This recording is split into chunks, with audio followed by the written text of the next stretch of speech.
يا ترى هو إيه معنى الخناس ومين هو الوسواس، مع تفسير معاني سورة الناس. لكن ما تنساش تدعمنا بلايكك الجميل وتشير الفيديو علشان غيرك يستفيد، فالدال على الخير كفاعله.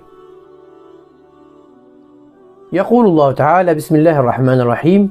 قل، أي قل يا محمد صلى الله عليه وسلم، أعوذ معناها أعتصم وألتجئ برب الناس، يعني خالقهم ومربيهم ومدبر أحوالهم. إله الناس أي معبودهم الحق لا إله غيره. الوسواس وهو الشيطان من الجن والإنس، والذي يلقي شكوكه وأباطيله في النفس والقلب حين الغفلة، فاللهم إنا نعوذ بك من الغفلة.